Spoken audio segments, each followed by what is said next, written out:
Assalamualaikum warahmatullahi wabarakatuh. Bertemu kembali dengan Ibu Widati. Pada kesempatan ini kita akan bahas materi menyusun teks cerpen. Nah, kompetensi dasar yang akan kita pelajari yaitu yang pertama, mengidentifikasi unsur pembangun cerpen, dan yang kedua adalah menyimpulkan unsur-unsur pembangun cerpen.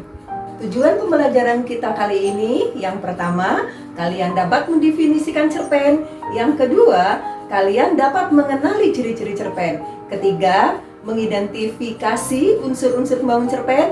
Dan yang keempat adalah mampu menyimpulkan unsur-unsur pembangun cerpen. Apakah kalian suka membaca cerpen? Alhamdulillah kalau kalian suka membaca cerpen. Tapi, masih ingatkah kalian apa itu cerpen? Kemudian ciri-cirinya itu apa? Unsur-unsur yang membangun dalam cerpen itu apa saja? Baiklah, kita akan mengingat satu persatu ya. Yang pertama adalah pengertian cerpen. Apa itu cerpen? Cerpen ini adalah sebuah karya sastra pendek yang bersifat fiktif atau khayalan dan menceritakan permasalahan yang dialami oleh tokoh dari awal sampai dengan akhir permasalahan yang dialami oleh tokoh tersebut.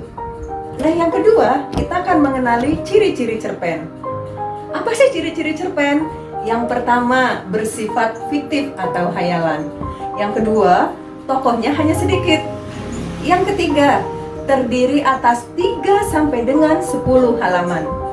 Kemudian ciri yang keempat adalah habis dibaca dalam sekali duduk.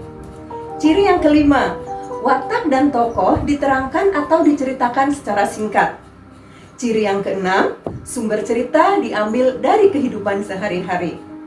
Ciri yang ketujuh, tulisan atau ceritanya singkat dan padat. Nah, itulah tadi ciri-ciri cerpen.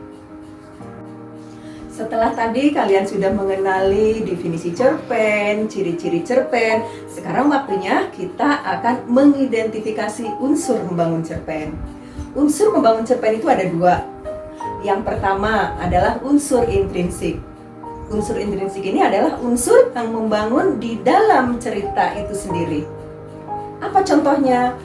Tema, pelaku, penokohan, alur, setting, sudut pandang, gaya bahasa, dan amanat.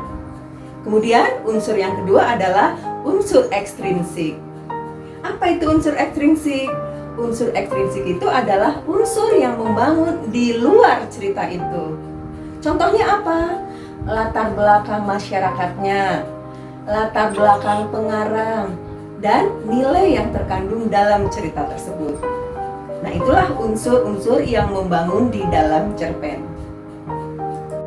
Untuk lebih jelas lagi, kita akan bahas satu persatu ya tentang unsur intrinsik. Yang pertama itu tema tadi ya. Apa sih tema itu? Tema itu adalah sebuah ide atau gagasan yang melatar belakangi sebuah cerita. Nah, tokoh itu apa? Tokoh itu adalah pelaku. Nah, tokoh jenisnya itu ada 4. Ada tokoh protagonis, ini adalah tokoh yang baik. Yang kedua ada tokoh antagonis, ini adalah tokoh yang jahat. Ketiga itu ada tokoh tritagonis atau tokoh penengah yang melerai ketika ada pertikaian antara tokoh baik dan tokoh jahat. Kemudian yang keempat itu adalah tokoh figuran atau tokoh pembantu. Nah, sekarang kita akan mempelajari penokohan. Penokohan ini adalah cara pengarang menggambarkan watak tokoh dalam cerita. Bagaimana caranya pengarang menggambarkan watak tokoh? Ada 2 cara. Yang pertama, secara langsung atau analitik. Pengarang langsung memberikan wataknya terhadap tokoh. Kemudian yang kedua, secara tidak langsung atau dramatik. Melalui apa? Bisa melalui penggambaran fisik tokoh, bisa melalui lingkungan si tokoh, bisa melalui perbincangan tokoh lain, kemudian tutur kata atau bahasa, dan bisa juga melalui tingkah laku atau sikap si tokoh. Nah, sekarang kita akan mempelajari tentang setting atau latar kejadiannya.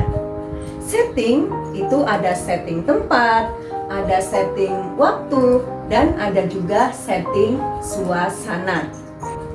sekarang yang kelima ya, kita akan mengulas tentang sudut pandang. Sudut pandang ini adalah posisi pengarang di dalam cerita. Ada berapa sudut pandang? Sudut pandang dibagi menjadi 4. Yang pertama, sudut pandang orang pertama sebagai pelaku utama. Tokohnya aku. Kemudian yang kedua, sudut pandang orang pertama sebagai pelaku sampingan. Tokohnya aku, akan tetapi aku menceritakan tokoh lain. Dia misalnya. Kemudian yang ketiga, sudut pandang orang ketiga sebagai pengamat, di mana pengarang seperti reporter bola yang hanya menceritakan apa yang dia lihat. Kemudian yang keempat adalah sudut pandang orang ketiga sebagai pengarang yang serba tahu, di mana pengarang ini mengetahui persis apa yang dirasakan oleh si tokoh. Nah, sekarang unsur intrinsik yang keenam. Apa coba yang keenam? Oke, yang keenam adalah alur. Apa sih alur itu? Alur ini adalah rangkaian, urutan cerita. Alur itu ada beberapa tahapan. Yang pertama itu ada tahap perkenalan. Yang kedua ada tahap penampilan masalah. Yang ketiga ada tahap puncak masalah. Keempat ada penurunan masalah. Dan yang kelima adalah penyelesaian atau peleraian. Nah, dari sinilah kita dapat mengelompokkan jenis-jenis alur. Yang pertama itu ada alur maju. Jika tahapan ceritanya urut dari perkenalan sampai dengan penyelesaian. Yang kedua ada alur mundur. Ini kebalikannya, cerita dimulai dari penyelesaian. Kemudian yang ketiga ada alur campuran atau alur gabungan. Ini adalah penggabungan dari alur maju dan alur mundur. Itulah jenis-jenis alur. Nah, unsur intrinsik yang ketujuh itu adalah gaya bahasa. Gaya bahasa ini adalah bahasa yang digunakan si pengarang di dalam menceritakan cerpen tersebut. Meliputi ada diksi atau pilihan kata dan ada juga pilihan kalimat. Yang terakhir, yang kedelapan adalah amanat. Pasti kalian tahu amanat. Amanat ini adalah pesan yang ingin disampaikan pengarang kepada pembaca. Nah, itulah unsur-unsur yang membangun di dalam cerpen. Lalu bagaimana nih menyimpulkan isi cerpen? Apa yang harus kita lakukan?